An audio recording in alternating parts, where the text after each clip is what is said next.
अक्षरपुरी गांव में मंगरू अपनी माँ माया के साथ रहा करता था। इस गांव में हड्डियों से जुड़ी दिक्कतें हर इंसान को थी, मानो ये अब पुश्तैनी देन हो गई हो।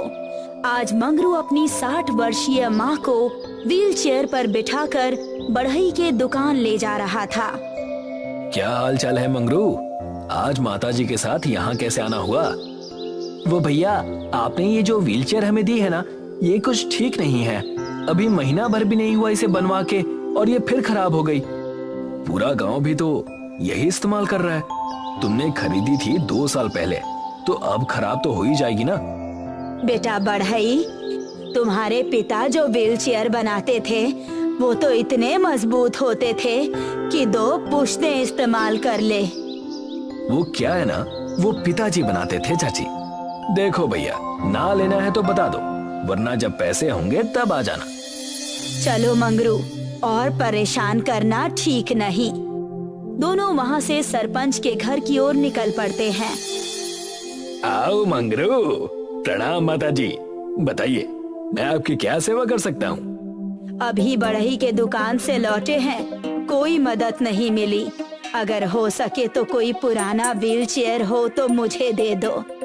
आप चिंता ना करें, इस साल जो व्हील चेयर बांटेंगे ना, उसमें से मैं आपको भी एक दे दूंगा। सरपंच जी, एक बात पूछूं? पूछो पूछो, क्या बात है? जब तक हम इस बीमारी को जड़ से ठीक नहीं करते, तब तक हम आगे नहीं बढ़ सकते हैं। मंगरू, तुम्हारी बात तो सही है, लेकिन हम लोग इसके लिए कुछ कर नहीं सकते। तुम सब जवान खून हो, कोशिश करना कि तुम्हारी आयु में इसका कोई ना कोई उपाय कर लो। ठीक है सरपंच जी, अच्छा अब मैं चलता हूँ। मंगरू अपने घर की तरफ लौट जाता है। बढ़ई, जो कि सिर्फ अपने फायदे के लिए खराब व्हील चेयर बना रहा था, उससे मंगरू बहुत ही निराश था। रात हो चुकी थी और माया के सोते ही मंगरू नदी किनारे टहलने चला जाता है। मंगरू नदी किनारे बैठकर पत्थर मार रहा था और खुद से बातें कर रहा था। पता नहीं क्या दिक्कत है इस गांव में। आयु 50 पहुंची नहीं कि लोगों की हड्डियां जवाब दे देती हैं, और वो बढ़ई लोगों की जरूरत है तो चीजों को जानबूझ के ऐसे बनाता है कि जल्दी खराब हो जाए और लोग उससे बार बार खरीदें। तभी नदी से एक महिला के चिल्लाने की आवाज आने लगी। बचाओ! बचाओ! बचाओ! अरे कौन है? क्या हुआ? चिल्लाते हुए वो आवाज बाहर आ जाती है और पता चलता है कि कोई घायल मगरमच्छ है, जिसके पैरों में मछुआरों का कांटा घुसा है। अरे मोरी मैया, ये क्या है? मेरी मदद करो, मुझे बचा लो। मंगरू को बहुत डर लगता है, फिर भी वो हिम्मत जुटाकर उस मगरमच्छ की पीड़ा दूर करने के लिए चला जाता है। मंगरू मगरमच्छ के पैरों से वो कांटा निकाल देता है और एक कपड़े से उस घाव को बांध देता है। लो, अब राहत होने में थोड़ा समय लगेगा।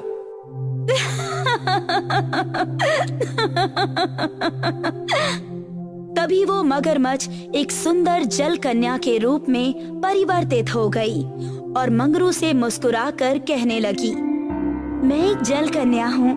मुझ पर एक बहुत ही बड़ा श्राप था। मैंने अपने रूप के अहंकार में एक ऋषि को क्रूर बातें कही थी और उनका अपमान किया था।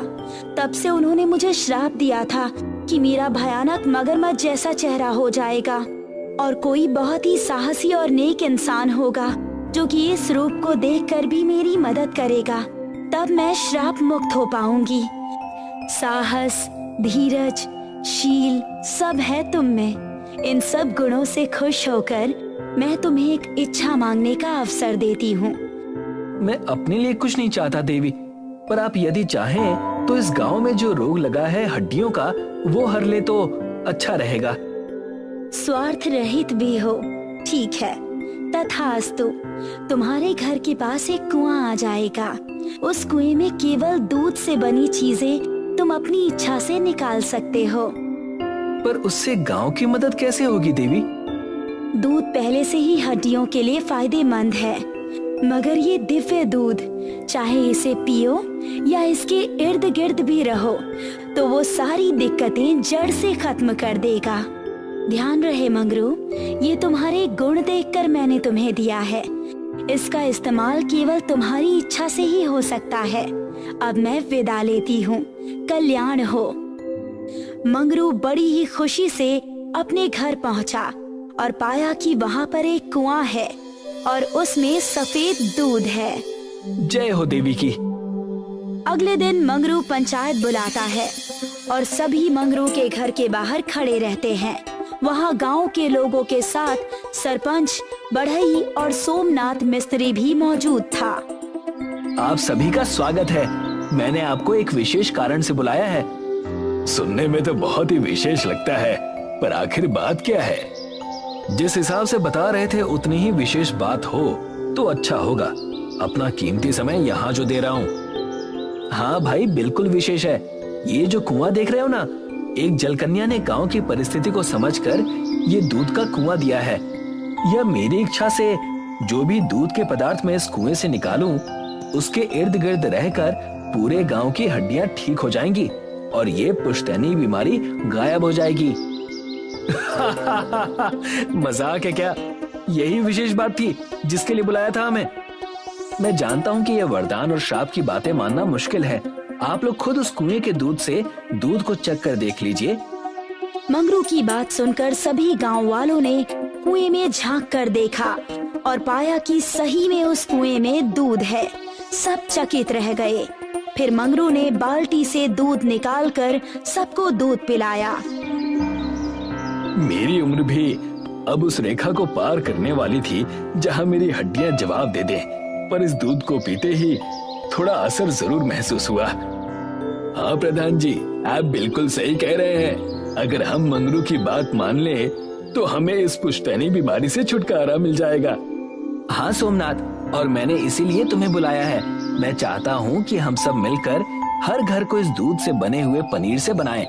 मेरी इच्छा से ये पनीर के रूप में बाहर आएगा और ठोस हो जाएगा। ठीक है मंगरू। सभी बड़े खुश थे और अगले ही दिन सब मिलकर घर में पनीर बनाने लगे। मानो गांव में खुशी की एक नई लहर आई हो। मानो गांव के लोगों में एकता का जन्म हुआ हो। हर कोई देखना चाहता था कि पुश्तों से चली आ रही इस बीमारी का अंत कैसा होगा और वो कितना सुगम होगा। मिस्त्री और सरपंच मंगरू के घर बैठे थे।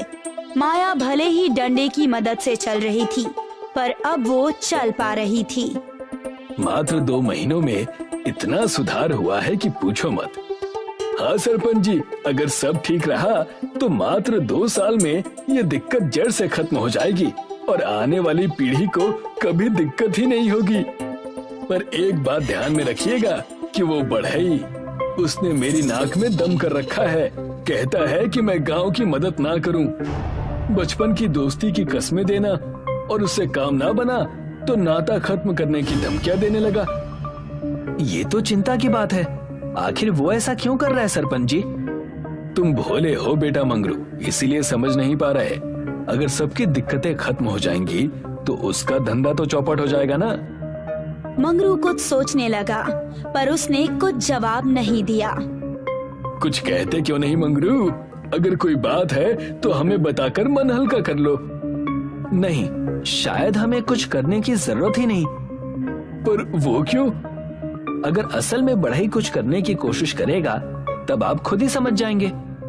मैं बढ़ई पर अब भी भरोसा रखना चाहता हूँ और यदि कोई दिक्कत आई तो उसका असर गांव पर नहीं होगा। ठीक है, जैसा तुम कहो मंगरू। सब अपने घर चले गए और मंगरू गांव में दूध बांटने निकल गया। देखते ही देखते शाम हो गई। बढ़ई कुएं के पास एक बाल्टी में कुछ लेकर खुद से बातें कर रहा था। आया बड़ा मेरा धंधा चौपट करने वाला। लोगों का नेता बनने का बहुत शौक है ना। ये सारा केमिकल डालकर इस पूरे दूध को खराब कर दूंगा, फिर देखते हैं। बढ़ई पूरी बाल्टी कुएं में खाली करने लगा। तभी अचानक उस कुएं के ऊपर वही सुंदर जल कन्या प्रकट हो गई। इस दुनिया में कर्मों का बड़ा खेल है। चाहो या ना चाहो, जान कर करो या अनजाने में, पर कर्म करे बिना जीवन नहीं चलता। कौन हो तुम और कहना क्या चाहती हो? कहना मैं ये चाहती हूँ कि अगर कर्म करने ही हैं तो अच्छे करो, वरना खराब कर्मों का प्रतिफल बहुत ही कड़वा होता है। अच्छा, बड़ी बड़ी बातें मत करो। कौन देगा मुझे सजा? हाँ?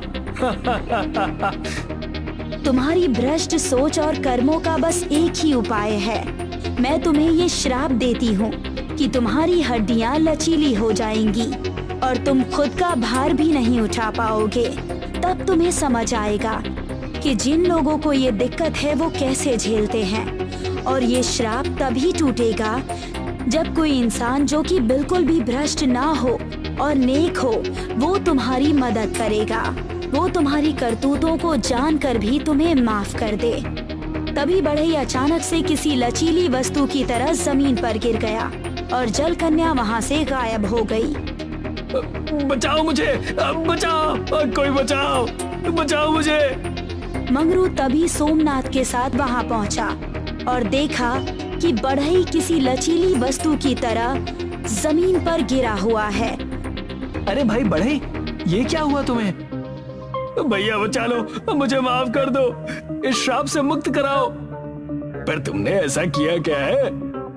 वो बढ़ई रोते रोते सारी बातें बताता है। सोमनाथ बड़े गुस्से में कहता है, लेकिन तुम्हारा काम माफ करने योग्य बिल्कुल नहीं है।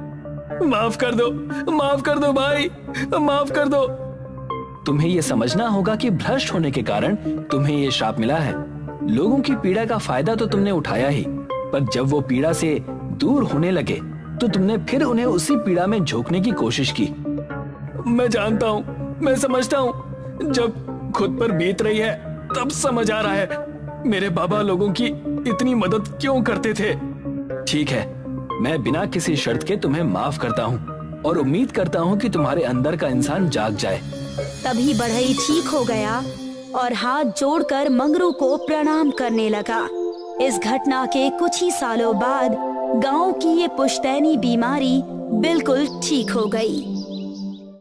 देवपुर गांव में माया और वीना नाम की दो पड़ोसनें रहती थी। वीना का परिवार फूला फला था, उसके पति की कमाई भी काफी अच्छी थी। वही माया एक विधवा थी। उसके पति को मरे हुए 4 बरस बीत गए थे और वो गांव में छोटा मोटा काम करके अपने और अपने बेटे का पेट पाल रही थी। रवि और रोहन एक साथ खेला करते थे। चल रवि, मैं बाजार जा रहा हूँ, आज मेरी मम्मी मुझे आइसक्रीम खिलाएंगी। सच में? हाँ, अब मैं जाता हूँ वरना मम्मी डांटेगी। रोहन वहाँ से चला गया, पर रवि के मन में आइसक्रीम खाने का ख्याल घर कर गया। रवि ने कभी आइसक्रीम खाई नहीं थी, बस दूसरे बच्चों को खाते हुए देखी थी। खैर, रवि मायूस होकर अपने घर लौटा। क्या हुआ? तेरा मुंह क्यों लटका हुआ है? माँ, मुझे भी आइसक्रीम खानी है। राहुल की मम्मी उसे आइसक्रीम खिलाने बाजार ले गई है। बेटा, तू तो समझदार है ना? हाँ, मैं जानता हूँ माँ कि हमारे पास आइसक्रीम खरीदने के पैसे नहीं हैं। कोई बात नहीं, छोड़िए। आज आपने खाने में क्या बनाया है? तेरी पसंदीदा दाल चावल। तू खा ले, मैं काम पर जाकर आती हूँ। ठीक है माँ। माया का ध्यान रवि के उतरे हुए चेहरे पे था। वो रास्ते भर रवि के बारे में सोचती रही।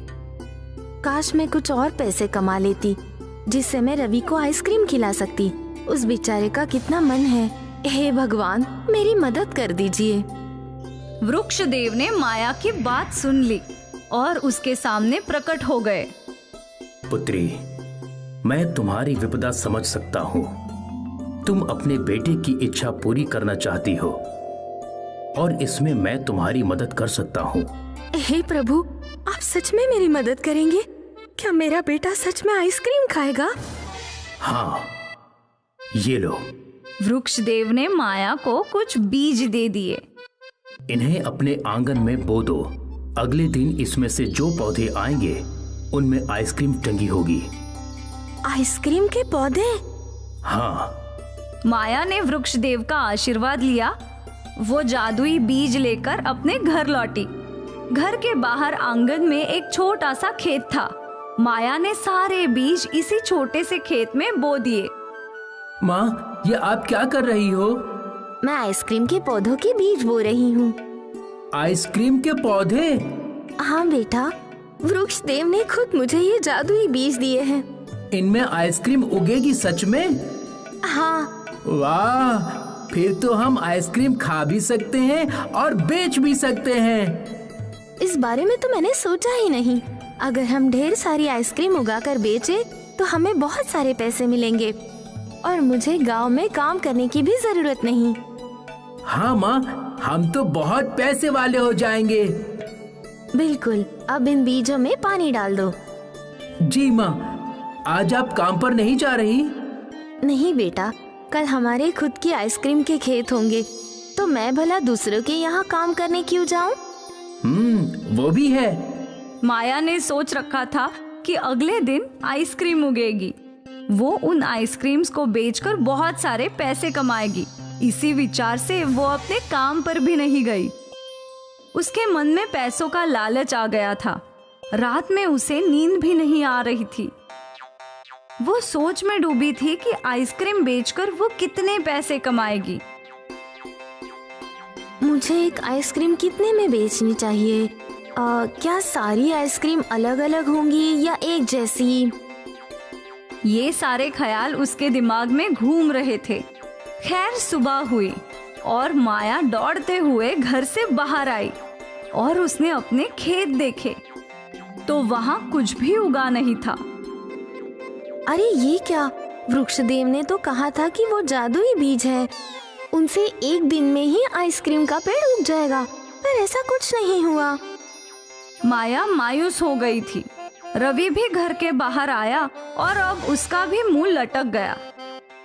माया ने रवि का हाथ थामा और उसे लेकर निकल गई। वो उसी वृक्ष के पास आई। वृक्षदेव, वृक्षदेव! वृक्षदेव प्रकट हुए। क्या हुआ पुत्री? तुम इतनी क्रोधित क्यों हो? आपने कल मुझे जादुई आइसक्रीम के बीज दिए थे और कहा था कि एक ही दिन में वो उग जाएंगे, लेकिन उन बीजों में से तो कुछ नहीं उगा। ऐसे कैसे हो सकता है? पुत्री, क्या तुम मुझे बता सकती हो कि तुमने क्या किया? मैंने वो बीज अपने छोटे खेतों में बो दिए और उन्हें पानी भी डाल दिया। फिर भी नहीं उगे? अजीब है। खैर, ये लो नए बीज। इस बार जरूर आइसक्रीम के पौधे उग जाएंगे। माया ने वो नई जादुई बीजें ली और वापस घर की ओर चल पड़ी। एक बार फिर उसने अपने आंगन में वो बीज बो दिए और उन पर पानी डाला और इंतजार करने लगी। अगली सुबह भी वहां कोई पौधा नहीं था।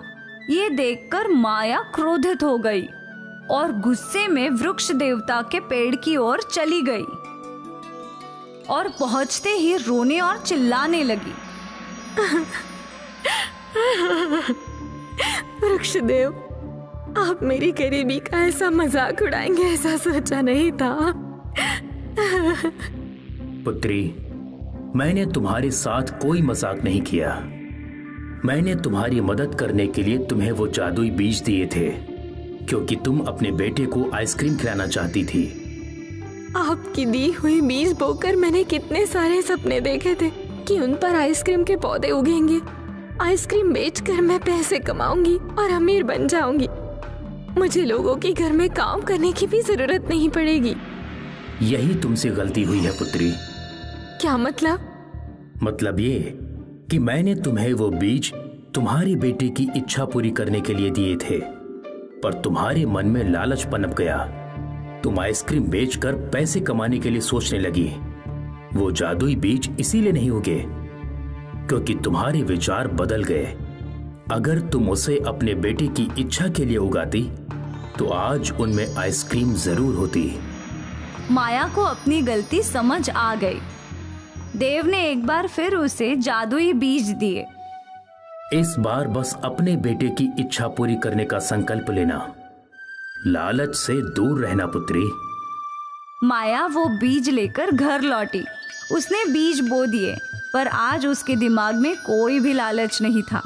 वो बस अपने बेटे को आइसक्रीम खाते देखना चाहती थी। अगली सुबह रवि घर के बाहर गया तो वो नजारा देखकर हैरान हो गया। माँ, आइसक्रीम उग गई। माया भी उत्सुक होकर घर से बाहर आई और उसने देखा कि एक नहीं कई सारे पौधों पर आइसक्रीम थी और कई गरीब बच्चे उन पौधों को देखकर लाल टपका रहे थे। अरे बच्चों, तुम लोग आइसक्रीम तोड़ सकते हो। गरीब बच्चों ने और रवि ने आइसक्रीम तोड़ ली और खाने लगे। सभी के चेहरे पर संतुष्टि देखकर माया को अपनी गलती समझ आ गई। आइसक्रीम बेचकर तो बस पैसे मिलते, पर ऐसी संतुष्टि नहीं मिलती। धन्यवाद वृक्षदेव, इन आइसक्रीम के पौधों के लिए और मुझे ये सब समझाने के लिए कि पैसे ही सब कुछ नहीं है। आपने मुझे लालची बनने से बचा लिया। माया ने भी एक आइसक्रीम तोड़ ली और दोनों माँ बेटे खुशी खुशी आइसक्रीम खाने लगे और वो लोग मुफ्त में सबको आइसक्रीम बांटने लगे। कड़ी गर्मी के मौसम में ठंडी आइसक्रीम लोगों को अलग ही संतुष्टि दे रही थी। माया वापस अपने काम पर लौट गई। आज वो भले ही गरीब रह गई, पर मन से वो बहुत अमीर हो गई। वो खुशियाँ बांटना सीख गई।